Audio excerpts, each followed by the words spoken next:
5 Revenge Stories. Story 1. In health and in sickness. That's the promise I made over 35 years ago when I married my husband Walter. It was the most sacred promise in my book, and I kept it along with the other party for better or worse. I was the perfect wife in appearance, he thought, but in reality I was much more than that. Not only did I give my husband the 3 children he wanted and had dinner ready at the same time every day, surrounded by a spotless house, but I also supported him in everything he did, and I'm not speaking metaphorically. When we got married, Walter had a good job, so we bought a house together and started our family, but he was laid off during my 3rd pregnancy and couldn't find anything closer to his good salary. So I got temporary jobs despite being in my 3rd trimester and having 2 young children at home, and I succeeded. I was so proud of myself for continuing to maintain a spotless house with clean, well-fed children, as well as home-cooked food every day.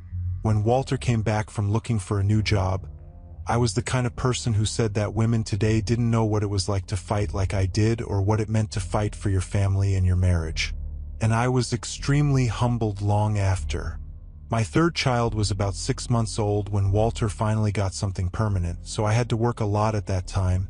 The good part is that we lived close to his brother and his wife, and they helped me so that I could go to my temporary job.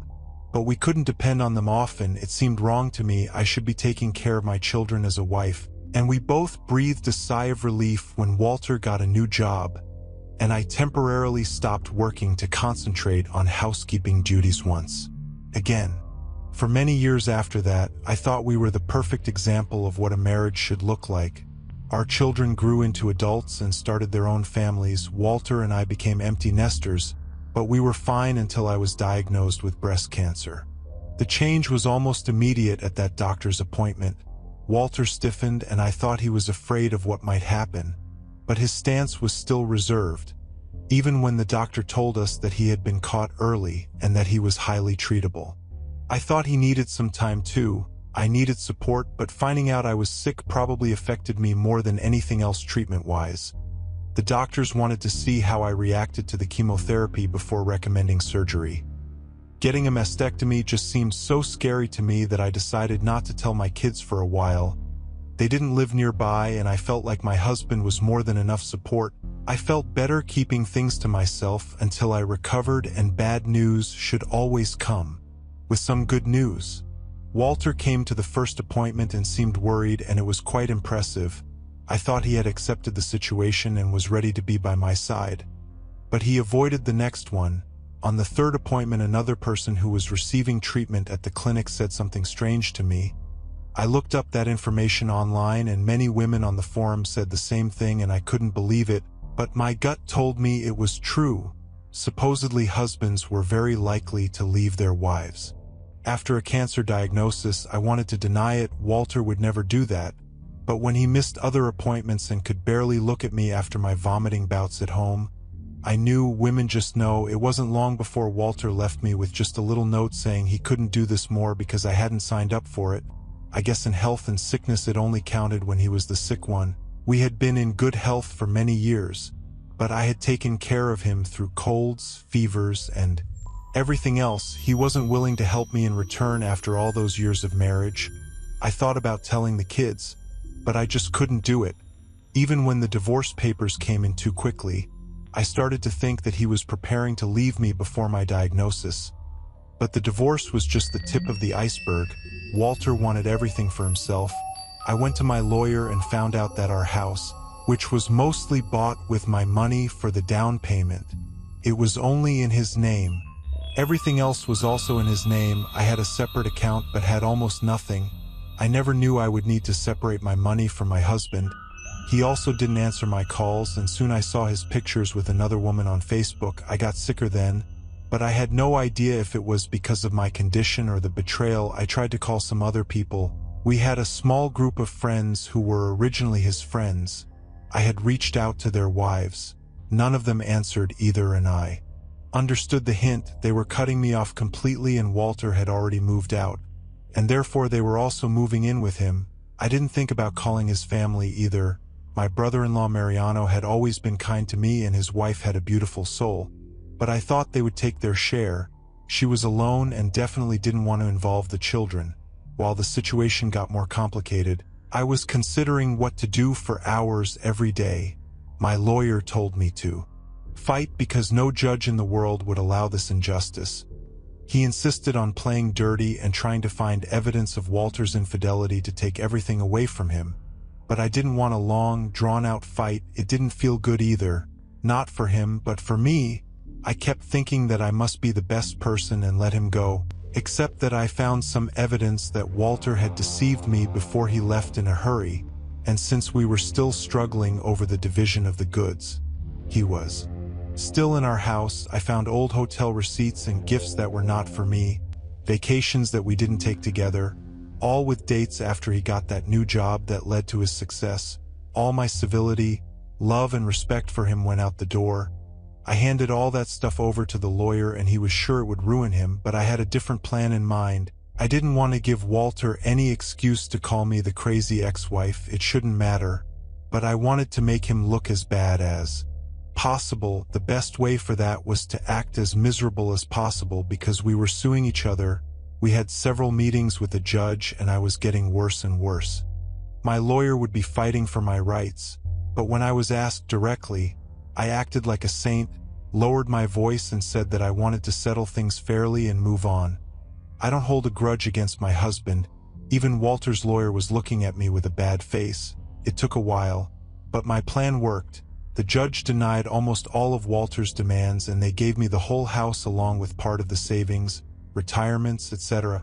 But later I found out from other people that Walter had moved in with his new girlfriend. He was making good money even after I won, and therefore he had a trophy girlfriend and was living the high life. I didn't like that either. One afternoon I went to his office.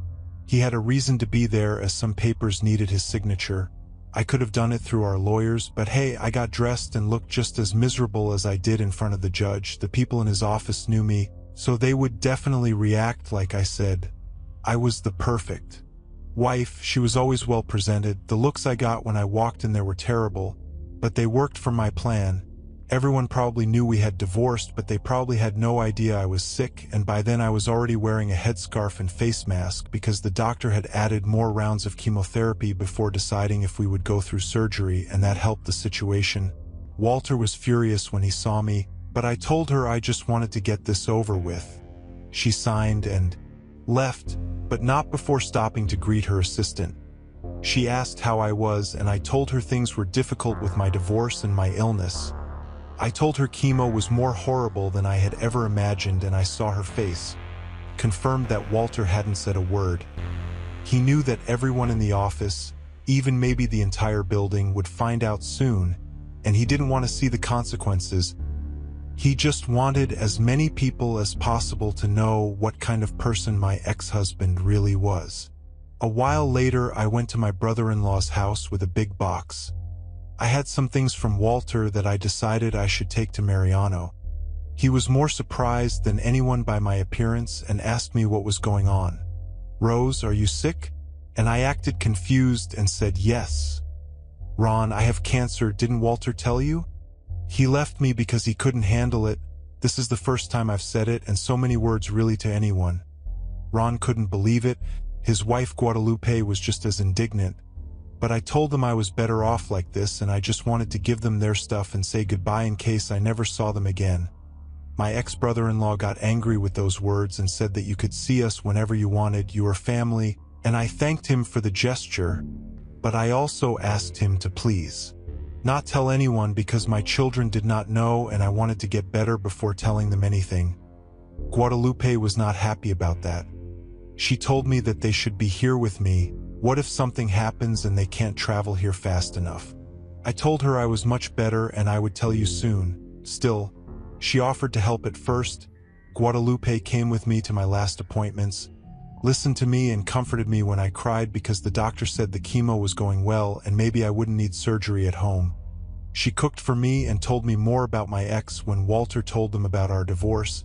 He only said that we had distanced ourselves, which he already suspected. They hadn't seen him much since he got a new girlfriend. And Guadalupe didn't want to meet her either. She felt upset because he was dating a much younger girl. I didn't care, but it was nice to know after all these months alone and sick that she wasn't alone. I should have known though that Guadalupe wouldn't keep this a secret for long. That appearance at work by Walter and Guadalupe's friends made sure people knew what kind of person my ex was. She told everyone who wanted to listen. We didn't live in a small town, but we were known in the area. People talk and judge. It felt like my little revenge, if you will. I was complete. I was finally ready to let things rest. I called my kids, explained everything, apologized, and asked them to visit if they could. I never imagined I would see Walter before I could call them. It happened after what was supposed to be my last round of chemo for a long time. Even with the anti-nausea meds, I was still gasping, trying not to throw up when my ex came in. He used the sliding kitchen door that he always left open, and the first thing he said to me after all that time and everything he wanted to do and get rid of me was, "How could you ruin my life, my reputation?" I asked him how he had ruined his life. I was the sick one and he was living happily with a trophy girlfriend. He said she had left him, and that was certainly not my fault. Walter asked why I just didn't keep quiet and act like the good wife I always was, and divorced him smoothly, and said no, you had to act like a martyr and get everyone on your side. I didn't say anything, but he saw my face. He saw that I found it ridiculous, and that's when I noticed a side of him that I didn't know existed. After the diagnosis, the infidelity, and the divorce, I realized that my husband was a complete coward, absolutely dependent on me for everything. I'd bet my life that it wasn't just her ruined reputation that drove the trophy bride away. He probably treated her like his maid too, and that's not what young girls want with some kind of sugar daddy, but I thought being a coward just made him weak and spineless. I didn't think violence was in his nature. Walter exploded when he saw my lips lift up at his accusations after saying the worst things that can be said to a person. I saw his hands go straight to my throat, and I thought that's how this ends, except that Guadalupe, my savior, she opened the door and everything stopped. Behind her were my 3 children with their wives and children. She did that. She brought them to me at the best possible time. She hadn't talked much about my children before. She had 2 sons and a daughter. My eldest son, Fernando, saw his father's hands in the air and understood the implications immediately. Walter had touched me, so Fernando and his brother grabbed him and threw him out of the house. The women and children came in to stay safe and protect me, and I told them I was fine, except I had to run to the bathroom for a while. I was sure the vomiting had more to do with what might have happened than my treatment.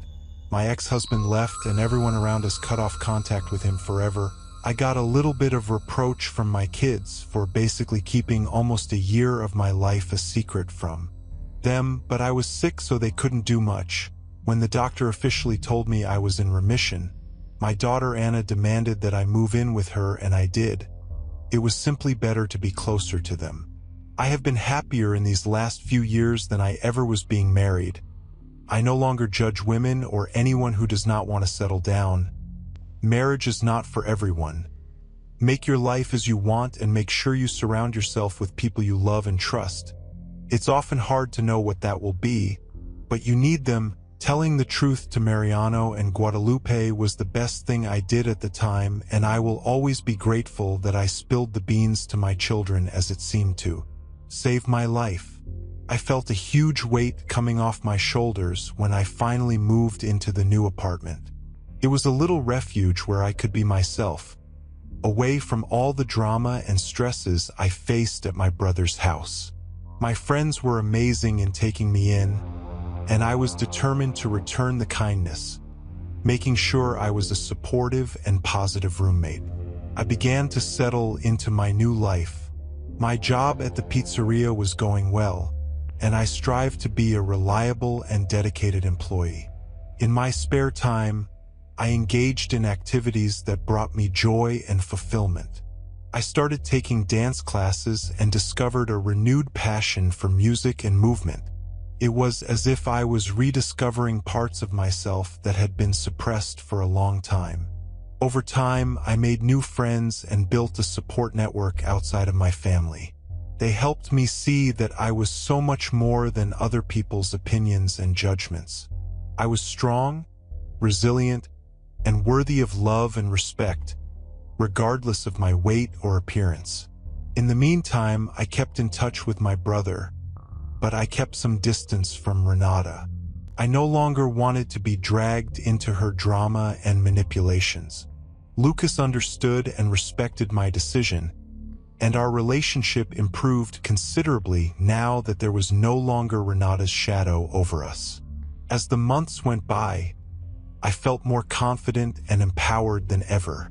I knew there were still challenges ahead, but now I faced the world with my head held high, ready to face whatever came my way. And so, with determination and courage, I continued my journey toward a full and meaningful life, leaving behind the sorrows of the past and embracing the future with hope and optimism. Story 2.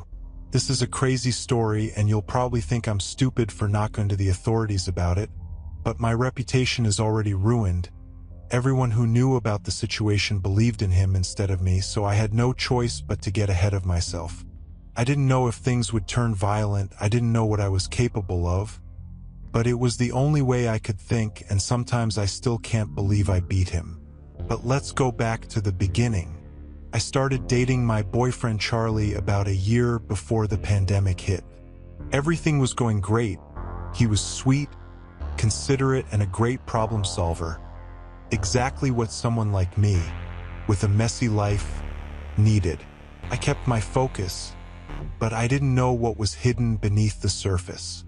Everything fell apart a couple of years ago and everyone was panicking, so we decided to move in together to create the bubble they wanted us to have.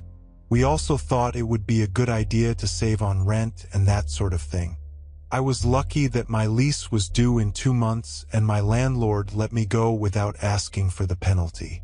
Some moving companies were still working in our city and our jobs became completely remote, so it seemed like everything was meant to be.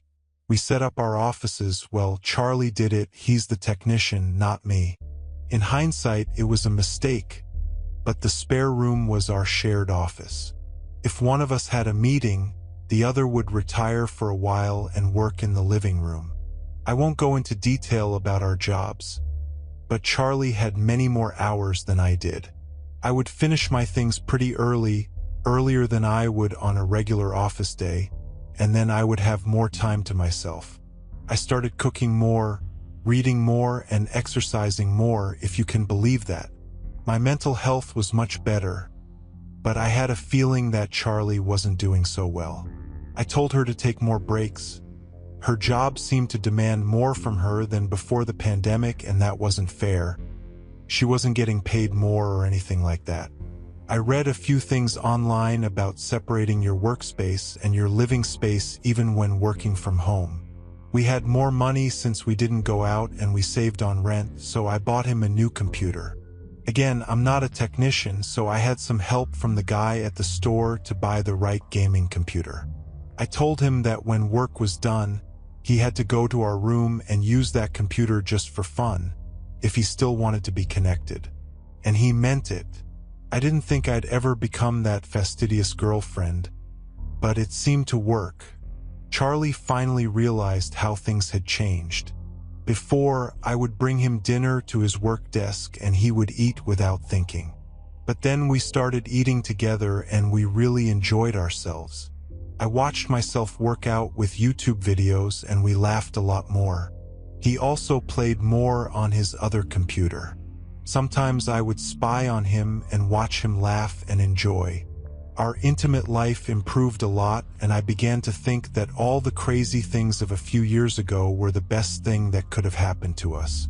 We were doing much better than some of our friends who had been together longer or married and were going crazy at home.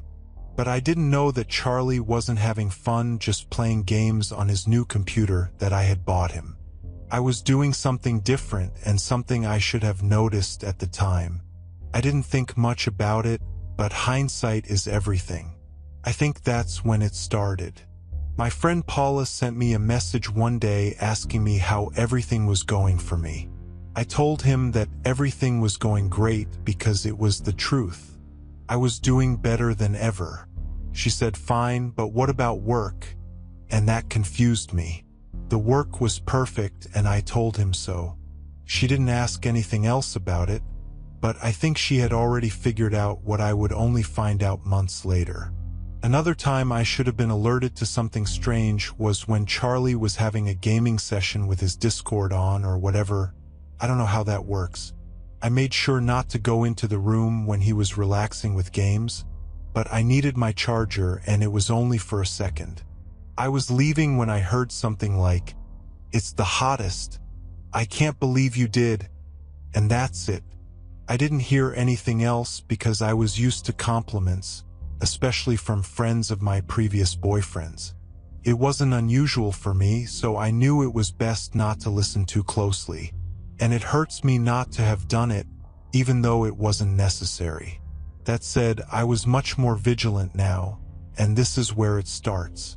Paula didn't send me anything else after asking about my work, which at the time wasn't unusual because everyone was busy or dealing with different things, but it had been about 2 months. Charlie and I were the perfect couple. I felt like we were staying home unless absolutely necessary, and we weren't ordering a lot of takeout either. But I missed my friends in general. I messaged Paula asking her about her life and if everyone around her was okay. He didn't answer me at all. It wasn't blocked, but it ignored my messages. So I wrote to someone else, Julia. I asked him how he was doing, how his work was, and how his family was facing the pandemic. His answer was somewhat strange. "I'm sorry, Laura, but I just don't want to be friends with someone who's doing that kind of thing. You know? You could have talked to me if money was tight, right? Everyone is fine. But I think this is the end of our friendship." I had no idea what I was talking about. I asked him who told him that money was tight. "I'm fine at work. I'll probably get a promotion soon because the pandemic didn't affect our business at all." I added that I would probably win more than ever. Julia didn't block me after that strange message, so she wrote to me, "If you're still working, why are you posting all that stuff online?" I asked him what things online, and that's when he called me. Julia was so hesitant to ask me any more questions and then said, "Honey, you opened an OnlyFans. Everyone thinks you're doing that because you lost your job." Then she told me that OnlyFans wasn't the only thing, that there were videos of me on public sites, of that type. I laughed on the phone and told him it was the strangest joke anyone had ever played on me. But she said it was true and started sending me things. At first it was strange because some photos were obviously not me. It was a good Photoshop, I guess, but it wasn't me. I told Julia that, but she sent me other videos. Some were kind of watching me working out in the living room, and at the time I was shocked.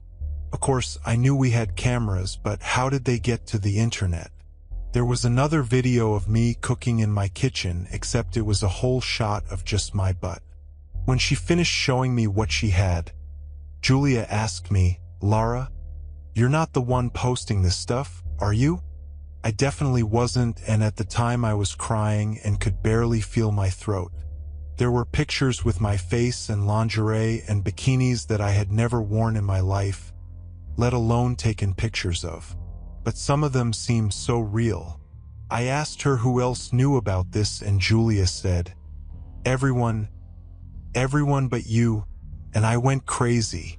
I'm not proud of that, but I went to our room and screamed, hit him, and almost went for his computer, but he grabbed me. His idiot Discord friends probably heard the whole fight, but I didn't care, they'd probably seen that stuff too. Charlie screamed in my ear, "What are you doing? Why do you act like this?" And I let go of his grip, even more enraged. I couldn't believe he asked me that question. The audacity. But I guess that was part of his personality, pretending in some way. And I told him I knew everything and wanted him to remove everything immediately, and I kept screaming, and through the adrenaline fog I felt like I had to leave immediately. I grabbed a bag and started packing, and that's when Charlie changed.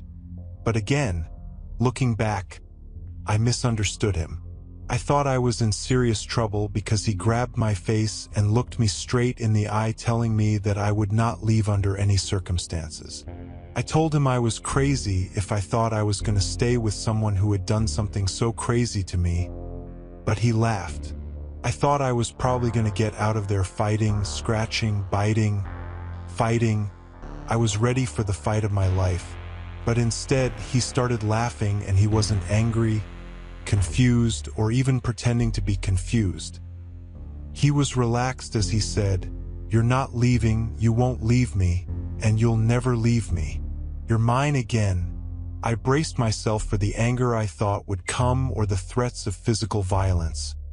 But they didn't come, and I became brave and said, "Yes, I'm leaving, and I'll tell everyone the truth." And he laughed a little more, and that's when the real threats came. "Well, if you let me, I'll go higher. I have a lot more than I've already uploaded. I mean, if my tapes were already on OnlyFans, what else was there to do?" But he said he would do more and worse. I would use more Photoshop and other things to make it look even worse. And look, I didn't understand much, but some of the images Julia sent me were already very intense, and I just didn't want more. I just threw my bag on the floor and said something like, "Why did you do this? I was the perfect person for you, and I felt like I did everything to make you happy. I took on traditional gender roles and did everything around the house, and I was happy to do it. We were happy." He didn't laugh at it. He sighed for a second and then said that his salary had been reduced at work, a big reduction. He hadn't been fired, but apparently I was earning more than him, and I hated that. I wanted to do something to earn extra income. I asked him why the hell I hadn't made an OnlyFans for him. At the time, I didn't know much about that website, but I remembered reading an article about its growing popularity, and as far as I knew, it was an adult site. But the article said that men and women were doing it and that some people were making a lot of money. Could have been the site's model, I told him. "So why did you expose me for money to our circle of friends?" And he said yes, but he didn't think my parents and most of my family would find out. I don't know what happened to me, almost against my will. I asked if my stuff was making good money, and he smiled and said yes, he was earning more than enough to make up for his pay cut.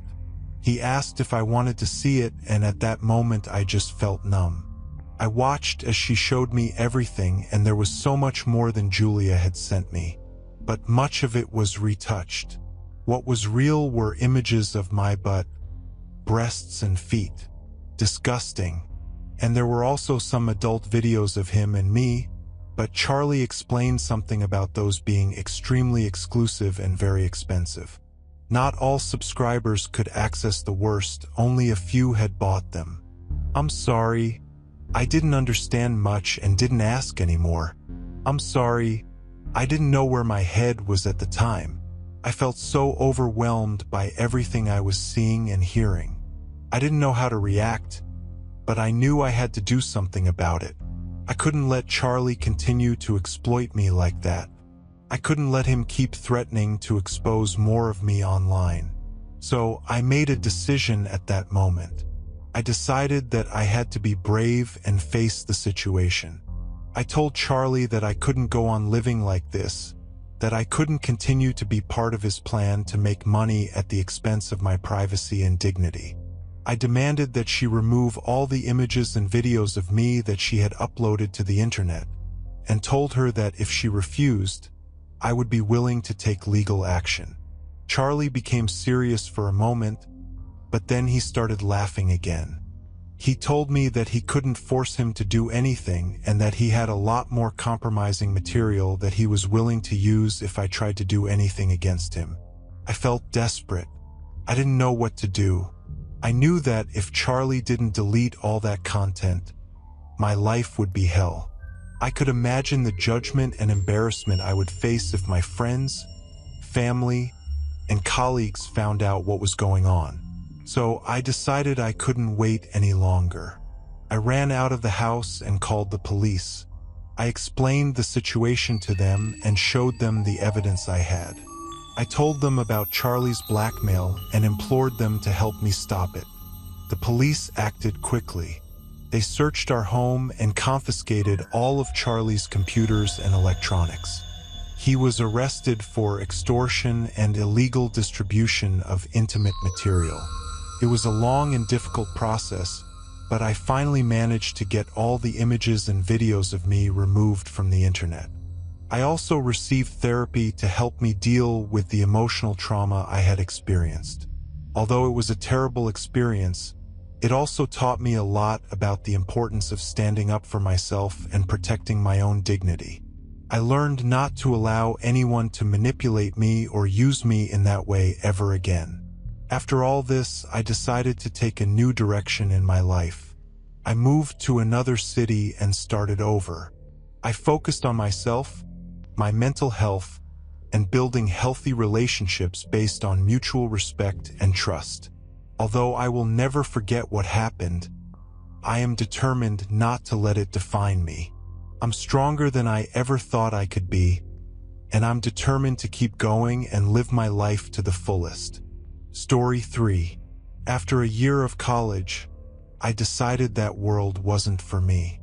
I didn't know what I wanted or where I was going, but I knew that those classes where other people seemed so eager to learn just weren't my place, so I dropped out. My parents hated that. I had to leave the dorms, but they didn't want me back home, so my brother Lucas offered his apartment in the basement. He and my sister-in-law Miriam had used it for a while as Airbnb, but he was tired of that service, so he agreed to let me stay for a third of its rental value, which I would start paying as soon as I found a job. I was very grateful, but what I didn't know was that my sister-in-law wasn't totally happy about it. Miriam was a bit of a different person, and let me explain further. Well, I'm pretty fat, there's no other way to put it. I've tried a million different diets and I just couldn't do it. A lot of people in my family are overweight, so I know that plays a role, but I also just love food. I can't deny that. I don't know how people just eat for sustenance when good food can be so amazing. Now, don't get me wrong, I actually exercise quite a bit, watch Zumba videos online, and dance as much as I can. It's just that I probably eat too much, and yes, snacks are my weakness. And Miriam is the opposite. She's basically a model from the 2000s era, you know? I can't comment much as I know I'm not healthy, but I know that he barely eats to survive. I always felt bad for my future nephews and nieces because I was definitely going to be a diet-obsessed mom. Now, all that would not be a problem. Fat and thin people exist together in the world and seem to be fine, each to his own, right? Well, no. Miriam has hated me from the moment we met. She's been polite, but you know when you just don't like someone. Several slips in his attitude have told me this, such as at my brother's wedding, when he wanted family photos and put me in a corner. He posted those photos on social media cropped without me and framed some around his house. On her first Thanksgiving as my brother's wife, I watched her lip twist every time she served more mashed sweet potato on my plate. She ate some turkey without gravy and some asparagus, very sad. But who was I to comment on her habits? The truth is that everything had been subtle with her. She never had to see me much, and I never had to see her until I moved in, and I had the feeling that it wasn't just my fatness that irritated her. I probably hated that my family was close and full of love despite our appearances. My parents are not as big as me, but they are not thin as a model either. They are strictly average, but my dad lavishes my mother with a lot of affection. He calls her beautiful whenever he can and buys her gifts. It's something I don't think I'll ever have, and I don't know if Lucas feels the same way about Miriam, but more important for the story is that everyone finds me nice. I don't want to praise myself, but I'm fun and kind, and I help where someone needs me. My parents weren't too happy with me because of the college problem, but I know they love me unconditionally, and Lucas is my best friend in the world. My older brother was always my protector and confidant, and I think Miriam hated that from the beginning, but I never got any confirmation until I moved into her basement, and I didn't know it would almost ruin my life. I moved out quickly, Didn't have much in my dorms anyway, and my brother and his wife helped. However, I saw Miriam's expression when we finished carrying all my boxes. Lucas went upstairs to check something and I started unpacking my clothes in a closet, and Miriam stayed in her place. I told her I could take care of everything else and thanked her for her help, but she stayed in place and I asked her if I needed anything, and she asked how long I planned to stay there. I didn't know exactly, but I had already applied online for some jobs at a pizzeria, a coffee shop, and a rather fancy restaurant. I thought, well, I love food, so I could turn it into a career. I told her all that smiling, thinking she was interested in it, but she just crossed her arms. "We can't stay forever," she insisted, and I told her I knew and felt like I wanted to say more, but Lucas came down again and she shut up. Okay, I knew I had to save, figure out what I wanted to do, fix things with my parents, and get out of there fast. It just wasn't fast enough. That night at dinner, Miriam was pecking at her food, and that was normal while I ate with pleasure. My brother cooked well. We were both taught by my grandmother, which was another reason I thought a career in the food industry might work. But after pouring me some more on my plate, Miriam spoke. "How can you eat so much?" he asked, his voice barely controlling his disgust. Lucas frowned at that, and I know 100% that I had never heard her say something like that. "I'm fat. I can eat a lot," I replied and laughed, which made Lucas laugh too. Miriam didn't find it funny. She said being obese wasn't something to laugh about. He said everyone needed to think about their food choices and how they would affect their lives later on. She also added that as a girl, she was taught to be strict and have discipline with food. Otherwise, she would have problems later in life, as her mother told her that people would judge her by her appearance, and it was best to avoid that by always having a good appearance. I rolled my eyes internally, and maybe I shouldn't have said what I said next, but I couldn't help it. Okay, I may be fat, but everyone I care about loves me just the way I am, and everyone else doesn't really care, you know? Now, Lucas agreed with me, and we shifted the conversation to some of our childhood memories, and Miriam was quiet for the rest of our meal. Over the next few days, Miriam was mostly quiet around me. I stayed in the basement and only went up to dinner because Lucas insisted. She never commented on my feeding again, but I noticed a lock on some kitchen cabinets. Well, that was weird. I had my own kitchen and food downstairs, and Miriam didn't mind eating, so she had no idea what it was. But things seemed to escalate. My car keys disappeared one day, and I had to go upstairs to ask if I had seen them. Miriam said no, which made sense because the basement had its own entrance. I asked her to help me search, and she said no, she was busy with the magazine. Okay, it was understandable, it wasn't his problem, but then I asked him to lend me his car to go to an interview, and he said no, adding that I should just walk because I needed exercise. I walked away, I didn't have time for that, and I ended up having to walk to the bus and to my interview. I had called my brother to ask if he had seen my keys, but he hadn't.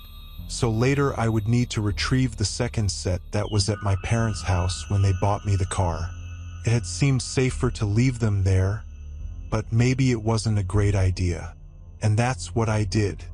I had a chance to talk to my mom, apologized for a few things, and asked her to be patient with me because I needed to figure out my future, and she understood, I think. I got home, and Lucas called me for dinner.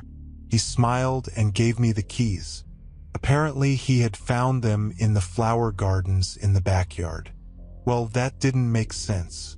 He didn't spend time in his backyard, much less near flowers, because he was a bit sensitive to pollen. He told me to just let it go, and so I did, but I started to worry in the following days. I had a couple more interviews, and although these places seemed to be very busy, none of them hired me. I requested more places, willing to work on anything: delivery, cleaning, cash register, really anything. When the manager of a small non-franchise pizzeria called to turn me away, I just broke down and cried right there. I asked him why they weren't hiring me. I just didn't understand. He said someone called to warn him about me, who tended to steal food from all the places I worked. I told him it wasn't true, begged for the job, and he seemed to feel sorry for me, or maybe no one else requested. Either way, that phone call changed his mind and I was finally hired. I had to sit down after hanging up. Couldn't believe it. I'd only had one summer job at an ice cream parlor, and I've never stolen a single plastic spoon. The only person I could think of bothering me was my sister-in-law, who happened to know all the places I was applying because I had told Lucas every night at dinner. But unfortunately, I felt like I was being paranoid. I had no evidence and didn't want any more trouble, so I just kept my head down. I started at my job, took as many shifts as I could, and ate on my own. I barely saw Lucas or Miriam for about 2 weeks, and I hoped that would be enough, but my day off proved that it wasn't. The only downside to Lucas' basement apartment was that it didn't have a washing machine. His house had a laundry room upstairs, which I had been using since I moved in, but I had put off cleaning my clothes since the job interview sabotage, and I couldn't do it anymore. I climbed up as quietly as possible and started charging. I stood there and remained silent, anything to avoid her, I thought, but I don't know if something bothered her or what. But she came in and screamed in my face that she had to get out of her house immediately, that she couldn't take me anymore and wanted me to disappear from her life. She said that if it were up to her, Lucas would never have to see your fat ass again. I just stood there, shocked. I still didn't want any trouble, so I nodded and told her that I would leave as soon as my first paycheck arrived. My parents would help me as they weren't so angry anymore, but it wasn't enough for her. She yelled over and over again for me to leave, and all of a sudden she lunged at me, grabbing my hair, and that's where I had to set a line, push her away. I shouldn't have measured my strength because it flew backwards and hit the wall quite hard. She started screaming that I had assaulted her and said she was going to call the police. I went after her. She was the one who attacked me first, but she had already scored when Lucas came in.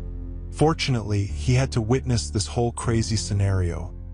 His wife talking to the 911 while I was by her side, not knowing what to do, but I went to her side and explained everything as fast as I could before Miriam finished her call. She hung up and told her not to believe me because I had attacked her for no reason. I called my parents.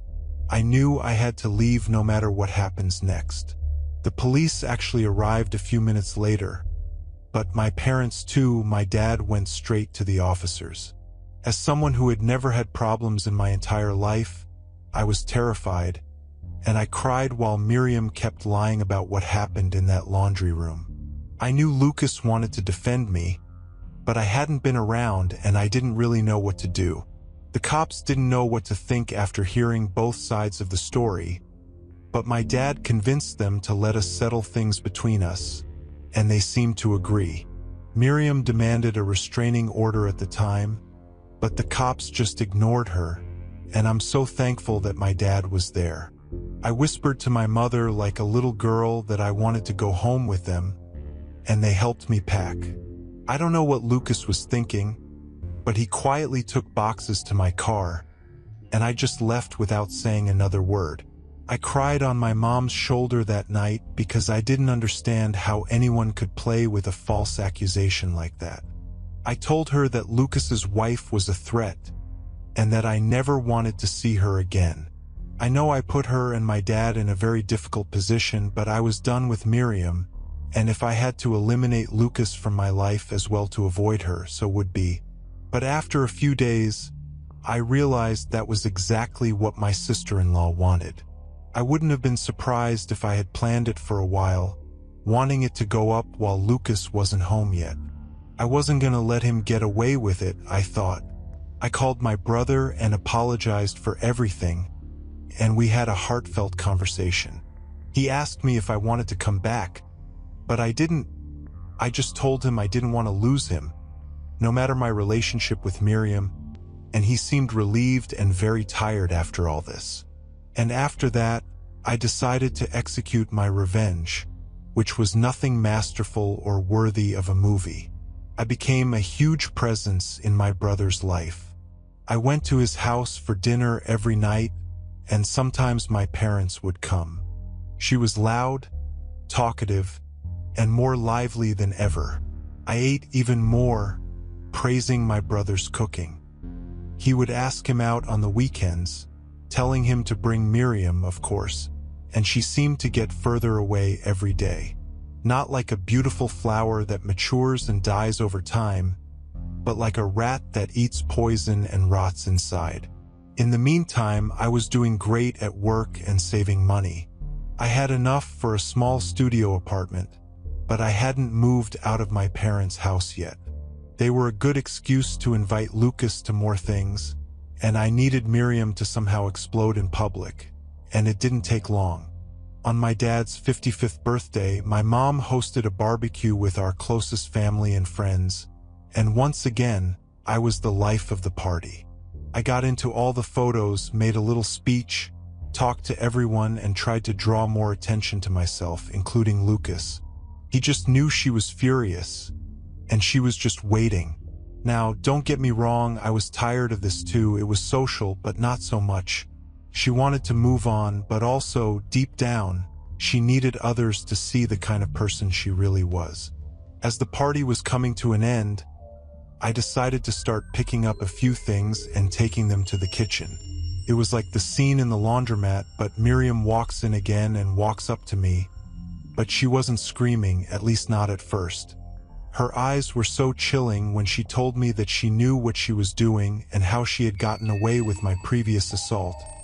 But she was tired of me and how much attention she had of Lucas. I started laughing. I didn't want to, but I thought it was hilarious. She knew that people willing to make false accusations simply wanted other people to be as bad as they were, so she couldn't believe she was so unhinged. He kept accusing me of things so silly and small that it didn't make sense how they could bother me or Lucas. But it seemed like I had everything planned out, but I didn't care. I didn't plan on letting him win this time. I grabbed her hand and led her into the living room, where my family was. I told her to sit down and we confronted her, but she just ran out of the house and went to her car. I don't know if she expected us to follow her or what, but my family just let her go. Lucas looked at me once more and just nodded, as if he knew what was going on. I didn't tell him what I planned. I just trusted that he knew me well enough to trust me. The next week was a bit tense, but at least something happened. Miriam seemed to have moved away from Lucas, and I was her support. I don't know if he wanted to be by my side or if he was avoiding it, but we were closer than ever. My plan was working, but I didn't know what to do next. I didn't want to stretch this out that much, so I talked to Lucas about it and just asked him if he was okay. He asked me if I was sure I didn't want to live with them again, and I said yes. He asked me if I was sure I didn't want to see Miriam ever again, and I said yes. He asked me if I was sure I wanted to have a relationship with him, and I said yes. After that, he just laughed and told me that he loved me, and that he would miss me. He told me to ask someone else's parents for his car keys, and not to steal them from me. And then we laughed, hugged each other, and I ended up going home to my family, as always, but this time, it was different. I was ready for whatever came next. Story 4. I met Alex at university before I dropped out. I was in the second year of my degree and Alex was in the last year. Most of our classes were combined, so he was mostly in the same class as me, but I never paid attention to him at first. I was one of those shy girls who only focused on their own existence and nothing and no one intrigued me. I was just a spectator of other people's relationships and had never been in one myself. That day I was alone in class eating my lunch when I noticed a boy sleeping in the back seat. I knew who he was. He was the most popular guy in college, Alex. He was popular for being clumsy and handsome, but despite being popular, I never considered him someone interesting. He rubbed his eyes with his hand while he slept. It was because his hair was messy and itchy in his eyes a little, so I went there and pushed him away with my hand. It was then that I realized how handsome his face looked. He really is handsome, as people say, I thought, and I was watching when he suddenly opened his eyes, which puzzled me, and I immediately went back to my seat. It looked like he was going to say something, but the class bell rang and the students began to enter. The next day, when I arrived at class, I saw him sitting in the seat next to mine. I walked slowly over there and sat down in my place. After that, I pulled out my notebook and started focusing on the class. I could feel his gaze on me, but he wasn't saying anything. So I completely ignored him and kept looking at my notebook. Suddenly, I turned my head towards him in an instant. He was looking at me. I thought I must be listening to things. There was no way he would ask me out. I know you're not dating someone, so there's no reason to deny it. Besides, I saw you yesterday looking at me, he said. My whole body turned red when he said that. I didn't say a word and kept looking at my book with a blank mind. Over the next few days, he began following me everywhere, asking me if I would say yes. Not that I didn't want to date him, but he was famous for being a serial seducer. I kept rejecting him, but he was so persistent that I just wouldn't let him go. What is it about me that makes you not even consider dating me? He asked. I would go to the library and, as always, he would follow me. As he asked me this question, I stopped in my path and turned my head towards him. What do you think earned you the title of serial seducer? I looked him straight in the eye and he burst into laughter. You know, my friends are the ones who are spreading those rumors about me, right? You don't think it's true, do you? I felt a little guilty because I did believe it, and it was also true that I never saw him date anyone, or maybe I never realized it because I wasn't interested before. Just say yes. Trust me, you won't regret it. He looked at me with his cute puppy eyes, which made me smile, and perked up. I'll take that as a yes. After saying that, he left for class. I couldn't believe I was in my first relationship. I began to notice his every move without even realizing it. His smile, his clothes, his smell, what cologne he was using when it wasn't his natural scent. I could notice everything. He permanently changed his seat and began to sit next to me. One day I overheard some girls talking about how handsome Alex was, and the same day I saw Alex talking with a big smile on his face to one of those girls. I became so jealous that I couldn't control my anger when he came to my side. I asked him what that was. I pointed my finger at the girl. "Why is my baby jealous already?" she asked playfully in response, which angered me even more. "It was nothing, it's Agatha. She's just a friend." She noticed my anger and explained, but even that didn't calm my anger. The next day, Agatha didn't come to class and I didn't care. She was happy that Alex couldn't talk to her anymore. But even after that, she completely stopped showing up, so people assumed that she had retired. Almost 5 months passed, and finally the time came when Alex was going to receive his graduation degree and was supposed to leave college after that, which made me very sad. So I decided to drop out of college as well and stay with him. But when I asked him, he got mad at me and said I should focus on completing my graduation. Even so, I insisted and finally dropped out of university. Alex wasn't happy about it. "I think we should break up," Alex called me, and when I got there, the first thing he said was that. "Why? What's wrong?" She was nervous. I couldn't understand why he said something like that. "I never knew when I asked you out that you would drop out of college, jeopardizing your own career for me. I really like you, Cecilia, but I don't want to be the reason for your ruin." I still couldn't understand what he was talking about, why he was asking me to leave him. I wasn't doing anything wrong. She was in love with him, Plus, he was the one who kept bothering her to go out with him, and now she was doing this. But I did this so I could be together with you. I'll continue my university afterwards. Just don't do this. Alex, I begged, but he didn't say anything else that we'd talk about it later and left. I wanted to ask him to move in with me, but I couldn't. It was our first fight and I wanted to fix things as soon as possible. The next day, I got ready and thought about surprising him in his apartment, but as I was about to arrive, I saw Alex talking to another girl near his apartment building. I had flowers in my hand that I crushed when the girl left. I immediately stomped on them. Who was she? Is that why you asked me to leave you? He seemed annoyed by my questions. Come on, Cecilia, don't make a scene here. She's just my neighbor, and you know why I asked for the breakup. She left after saying that. All of this only fueled my anger. The next day, I got a call from Alex. I was so happy, but my happiness faded away as soon as I answered. Did you do something to Valentina? She's been missing since yesterday, so she called me to ask me that. I don't know, Alex.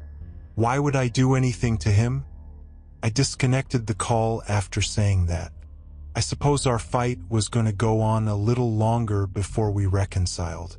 After a week or two, I saw Alex kissing a girl in his parking lot when I went there to apologize to him because he had spent too much time each time. Why should he do this to me?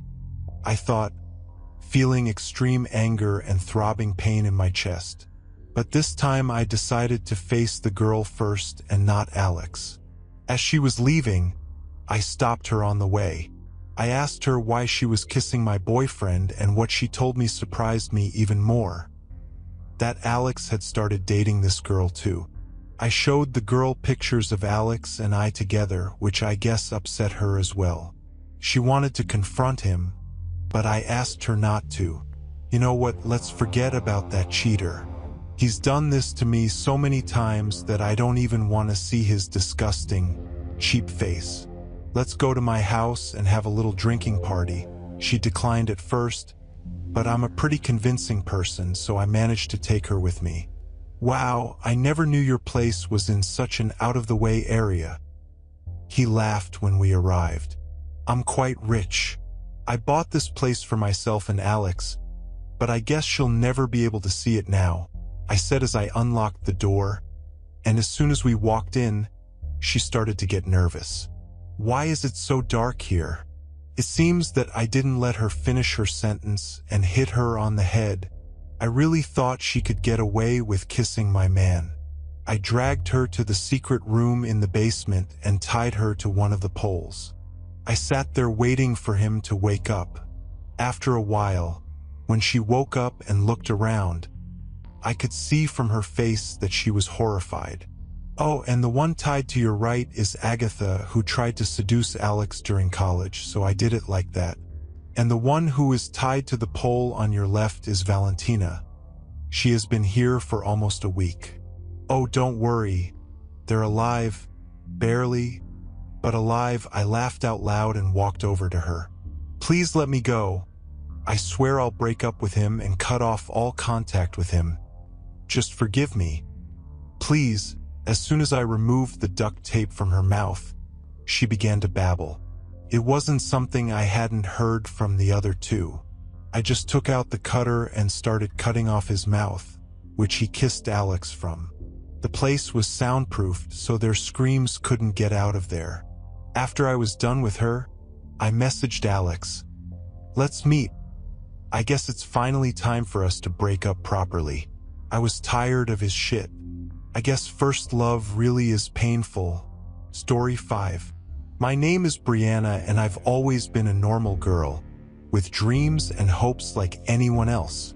I never imagined that my life would take a dark turn when I met Emiliano. It all started as a modern fairy tale, full of laughter, romantic dates, and promises of eternal love. But behind its seemingly irresistible charm, lurked a monster that was waiting to be unleashed. I remember the first time I saw him in a cozy cafe in the center of the city. I was sitting in a corner, with a captivating smile and a piercing gaze that seemed to read my soul. We met casually, exchanged numbers, and since then, our lives have spiraled downward. First, everything was wonderful. We went out to dinner, we walked in the park, we shared our deepest dreams and our darkest secrets. But gradually, the signs of his true nature began to show. Small sarcastic comments turned into hurtful criticisms. Her occasional outbursts of jealousy turned into explosions of uncontrolled anger. And I, blinded by love and the hope that things would get better, forgave him over and over again. It was on a cold winter's night that everything changed. After a heated argument, Emiliano lost control and hit me for the first time. The dull sound of his hand hitting my cheek echoed in my mind like an echo of terror. I was paralyzed with shock and disbelief. How could the man I loved do something like that to me? I tried to justify his actions, to tell myself that it was an isolated incident, that I would help him get through it. But the reality was that he had unleashed something inside him, something dark and dangerous that he could no longer ignore. As the days went by, the abuse became more frequent and more violent. Every time I swore it would be the last time, but there was always an excuse. There was always a reason why I deserved the punishment he inflicted on me. I felt trapped in an endless cycle of fear and despair, unable to find a way out. Finally, one day, I mustered up enough courage to break the cycle. I gathered my meager belongings, left behind everything I knew and loved, and ran away into the dead of night. I didn't have a plan. I just knew I had to get away from him, from that invisible prison he had built around me. I hid in a small village in the mountains, trying to rebuild my shattered life. I changed my name, my appearance, my identity, but no matter where I went, I always felt its shadow stalking me in every corner, in every shadow, in every whisper of the wind. I thought I would be safe, that I could finally start over, but I was wrong. Because even from prison, Emiliano found a way to follow me, to torment me from a distance. Threatening letters, disturbing phone calls, even suddenly appearing in places I should never have been able to find. Whenever he thought he had escaped, he returned with renewed ferocity, fueled by his twisted obsession. His presence became a constant nightmare, a dark shadow I couldn't shake, a curse that haunted me even in my deepest dreams. But I am not a helpless victim. I refused to be consumed by fear and despair. I realized that the only way to stop him was to confront him head-on, to expose him for the monster he really was. I gathered evidence, witnesses, anything I could use to bring him to justice. The day of his release was the day of my release. As I watched him being escorted out of jail, handcuffed, and defeated, I felt a relief I had never experienced before. She could finally breathe easy, knowing she was safe, at least for now. But the story does not end here, because I know he'll never leave me alone. I know that his obsession will only grow stronger over time, fueled by his hatred and thirst for revenge. But I'm ready to face it, ready to fight to the end, ready to protect what's mine. Because, despite everything, I'm still Brianna, and I'm stronger than he could ever imagine.